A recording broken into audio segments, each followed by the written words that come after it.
Europe 1 Soir.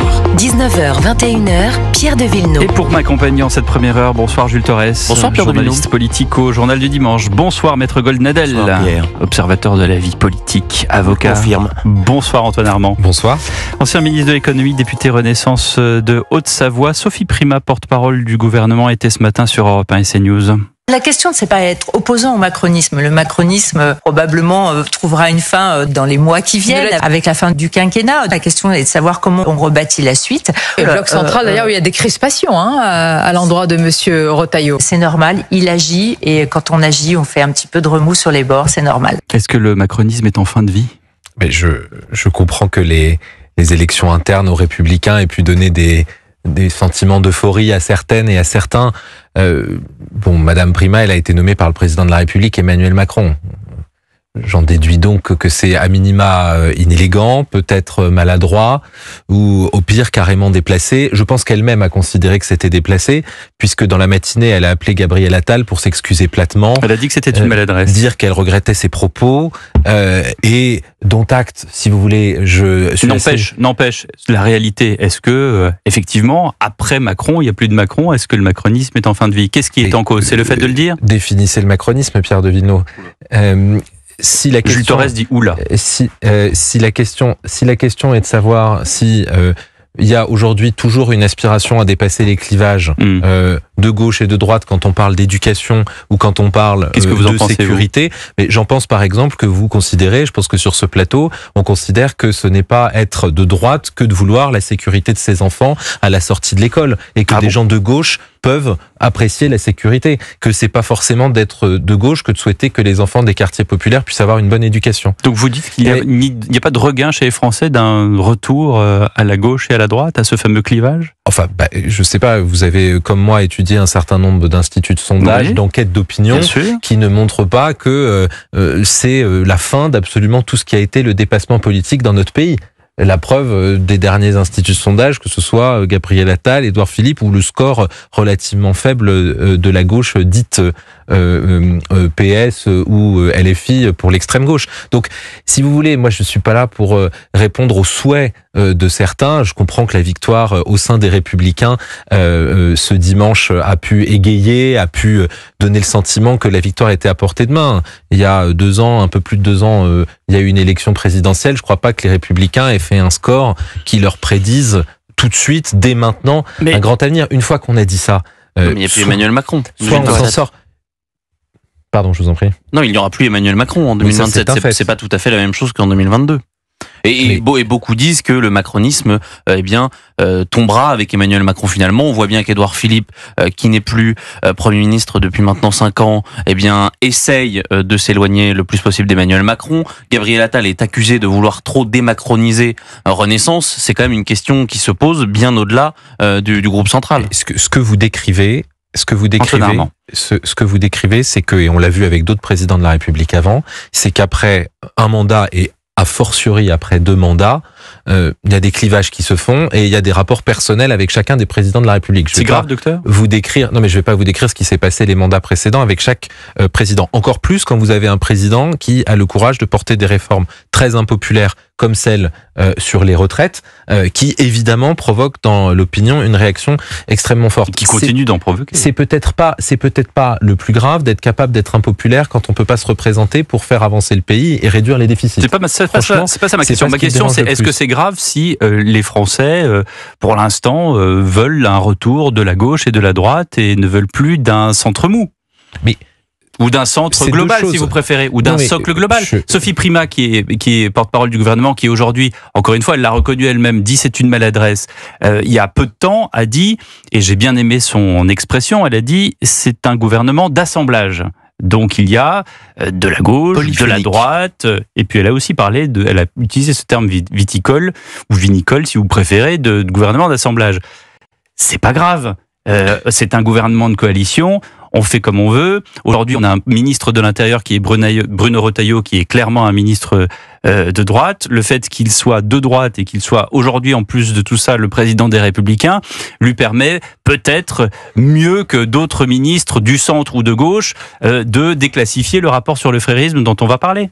Mais attendez, il me semble. Moi, je n'ai aucun problème avec le fait qu'il y ait un gouvernement de coalition. J'ai appartenu sous Michel Barnier à un autre gouvernement de coalition. Ce que je vous dis avec simplement, un Premier ministre de droite. Oui, ce que je vous dis simplement, à mon humble avis, c'est quand on est dans un gouvernement de coalition, respecter ses partenaires n'est pas absolument interdit. Très sincèrement, Gilles-William Galvez. Je ne suis pas macronien. Je vais quand même m'essayer à une relative objectivité. Je ne vois pas une offense au chef de l'État de parler pour l'avenir. Je n'y vois pas un crime de lèse-majesté. Je ne sais pas très bien ce qu'est le macronisme. Je ne suis pas sûr que M. Macron le sache lui-même, d'ailleurs. Donc, et je vais aller jusqu'au bout de ma rude franchise, mais je ne crois pas être le seul à le penser. Je crois que lors des prochaines élections législatives, se réclamer de la Macronie sera une marque déceptive. Voilà ce que je pense. Et, attendez, moi je suis pas en désaccord avec vous quand vous dites c'était pas un crime de lèse-majesté. Si c'était un crime de lèse-majesté, on aurait demandé bien plus que des excuses. Donc ça, j'ai aucun problème avec ça. C'est d'ailleurs pour ça que j'épilogue pas tant là-dessus. La question, c'est que le macronisme, c'est un terme journalistique. C'est un terme que la presse, que les journalistes ont utilisé. Il faut bien qu'on utilise un terme pour désigner quelque chose. Je ne vous reproche pas. Ça, c'est un livre, ça, c'est un micro, ça, c'est un téléphone. Ce que je vous explique, et je fais le lien avec ce que vous dites, c'est que je vous rejoins sur le besoin de radicalité du pays. Il y a dans ce pays un besoin de radicalité. Mais je considère par exemple... Parce que la réalité s'est radicalisée. La réalité s'est radicalisée. On peut prendre un certain nombre d'exemples, je pense qu'on les prendra dans un instant. Mais par exemple, je considère qu'en 2017, la proposition de libéraliser le droit du travail, de permettre à des chefs d'entreprise d'embaucher et de licencier plus facilement, de baisser fortement les impôts, c'était radical. C'était pas une proposition dans le paysage politique. Et là où je vous rejoins aussi, pour faire le lien avec ce que vous disiez, c'est que en 2027, prochaine élection présidentielle, il faudra retrouver le chemin de la radicalité, quel que soit le sujet. Éducation, sécurité, finances publiques, je suis malheureusement bien placé pour vous en parler, lutte contre l'immigration illégale et intégration d'une immigration choisie et pas subie. Il y aura besoin d'une radicalité. Est-ce que forcément ça vous place à l'extrême droite ou à l'extrême gauche? Non. Est-ce que ça veut dire que le dépassement politique... Mais c'est bien que vous le disiez, parce qu'il y a d'autres gens qui, d'autres personnels politiques qui pensent pas exactement comme vous. Oui, mais c'est la diversité se reflète dans vos émissions. Ce que je veux dire, c'est que c'est vous qui condamnez ce qui aurait entre l'extrême droite à l'extrême gauche à être mou. C'est de notre faute. Non mais c'est vous dites tout de suite, si c'est pas à l'extrême droite ou à l'extrême gauche, c'est mou. Je suis pas d'accord avec ça. Je pense qu'on peut avoir des propositions fortes sur l'éducation, sur la sécurité, sur la fiscalité, qui soient pas molles, qui soient radicales, mais qui soient ni très à droite, ni très à gauche dans le positionnement politique. On parle de radicalité et de radicalisme avec ce rapport sur le frérisme, 73 pages, dévoilé par Le Figaro et repris donc par Bruno Retailleau. On le sait depuis plusieurs semaines, il devait le déclassifier. Les frères musulmans dans la société française. Objectif, instaurer la charia, 139 lieux de culte impliqués, 21 établissements scolaires, au moins 280 associations. C'est un rapport qui sera présenté demain en Conseil des ministres. Qu'est-ce que vous attendez de ce rapport et comment est-ce que vous voudriez, vous, Antoine Armand, qui est donc, si je comprends bien, ni de droite ni de gauche, comment est-ce que vous voyez la suite ? Je pense qu'il faut qu'on ait, autant que possible, parce qu'il y a des contraintes de renseignement évidemment, accès très largement à ce rapport.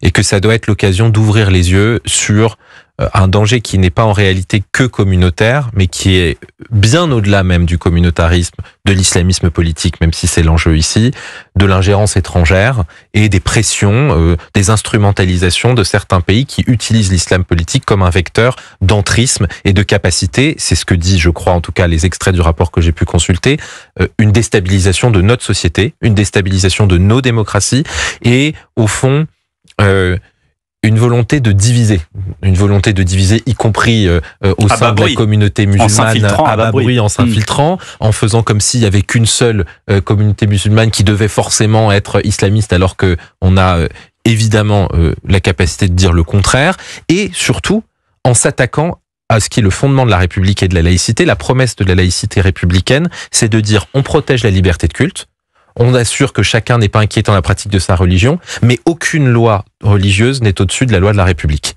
Et donc, d'aucune manière, on ne peut utiliser ses croyances pour dire je ne ferai pas ça, je ferai pas ça sur mon lieu de travail, je ne me comporterai pas comme ça dans un milieu scolaire, je ne répondrai pas à l'appel de la loi de la République parce que je pense ça ou ça. Et c'est ça qui est extrêmement grave. Et pardon, je finis sur un point que dit ce rapport qui est très important. Comme vous le savez, il y a un certain nombre de pays où les frères musulmans sont présents sous forme de confréries ou d'associations.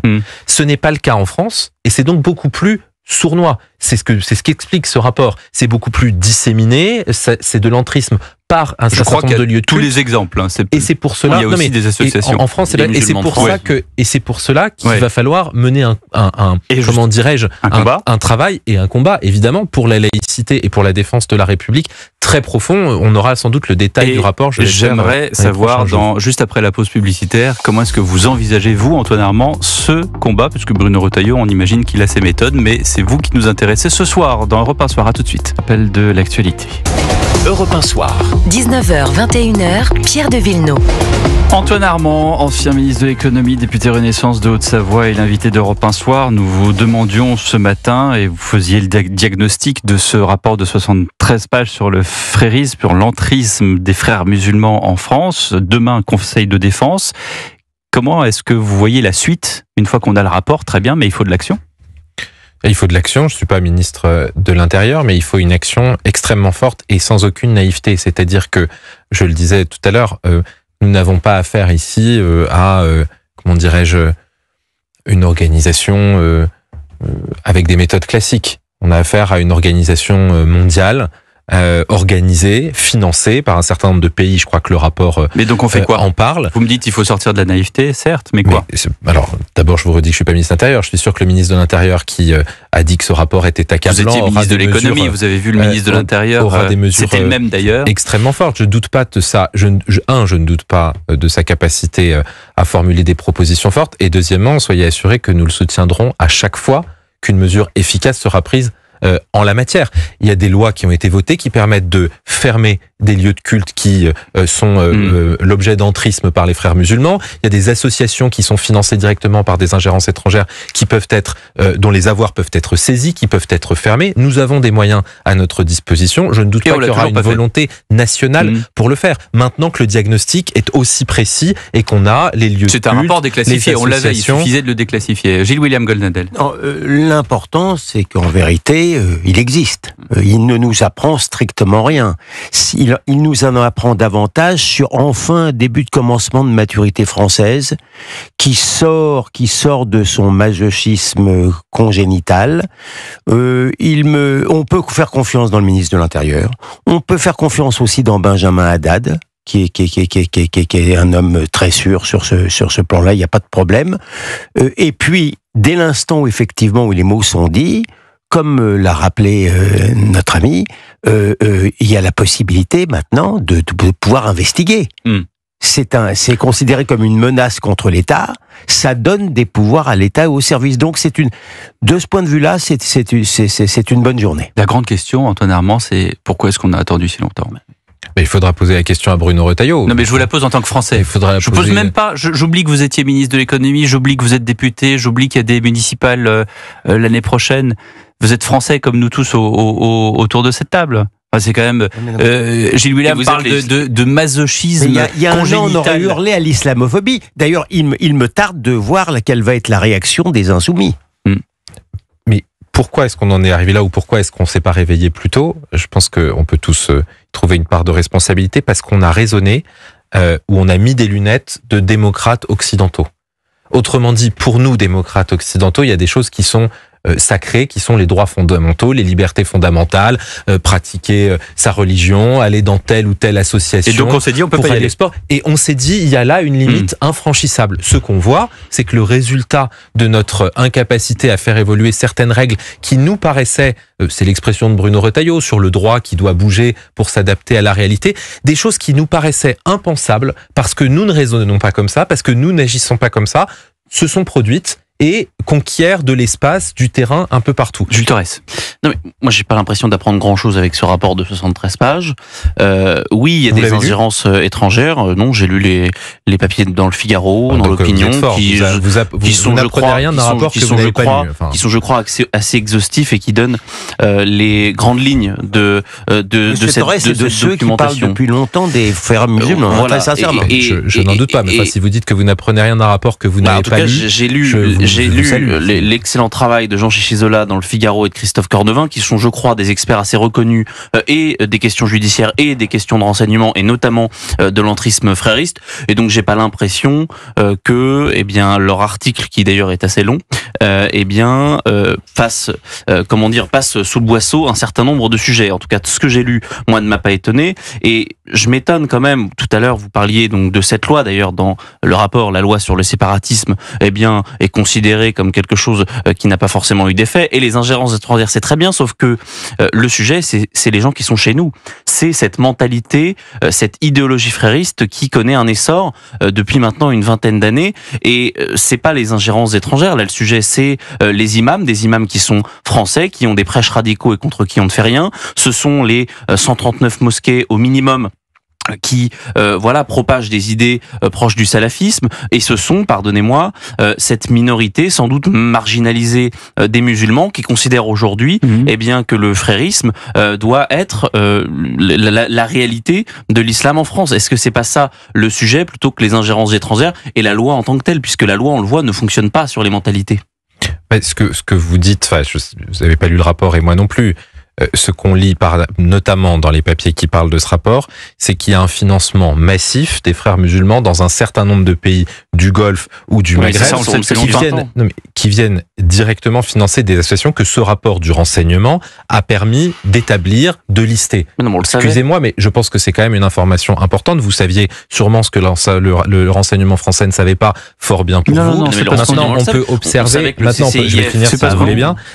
Maintenant, on peut observer que on a des besoins d'aller plus loin. Si la loi sur le séparatisme ne permet pas de saisir certains avoirs, d'expulser des personnes qui sont françaises et donc qui ne peuvent pas être expulsées, qu'il faut prendre des mesures supplémentaires, eu égard au droit européen et à la Constitution qui pose des limites et qu'il faut faire évoluer. Très bien. Mais très bien que les propositions soient mises sur la table pour montrer quelles sont les limites de notre droit actuel. Vous êtes législateur aujourd'hui. Mais vous avez des propositions. Mais nous allons voir dans le rapport si le problème c'est la loi ou si c'est la volonté politique. Il y a beaucoup de points intéressants. D'abord, on peut pas du tout mélanger les frères musulmans avec les musulmans. La Jordanie vient de prendre encore des sanctions Absolument, vous avez raison de le rappeler. Très drastiques envers les frères musulmans. Cela étant, ce qui est très intéressant, c'est qu'on peut imaginer quand même que les frères musulmans ont des rapports avec certains partis politiques ou certains membres à l'intérieur de partis politiques. Par exemple, les Insoumis ont fait une très grande manifestation avec feu le CCIF. Ils ont fait venir il y a pas longtemps un représentant du CCIF étranger. Monsieur Wauquiez a eu la bonne idée d'instaurer une commission d'enquête sur la France insoumise. Les deux choses peuvent se croiser, hein. Mais j'ai aucun tabou là-dessus. Je dis pas ça pour vous embêter. Non, mais au contraire, et on a vu, y compris dans les récents événements à partir du 7 octobre, qu'il y avait, si vous me passez l'expression, des coïncidences plus que troublantes ou des liens extraordinairement forts et extraordinairement gênants.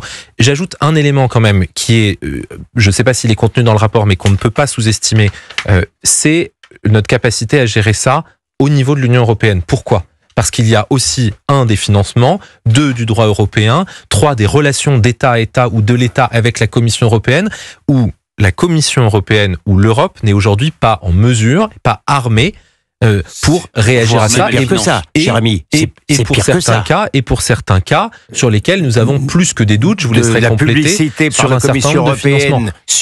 européenne sur les femmes voilées, des députés européens étrangers c'est un enjeu que qui sont payés par le Qatar. Ça fait beaucoup de choses. Tout à l'heure, Benjamin Haddad a pris à bras le corps et on le soutient sur ce sujet. Voilà, ça faisait beaucoup de cacophonie, j'espère qu'on vous a compris. J'avais beaucoup de questions Monsieur Torres à vous.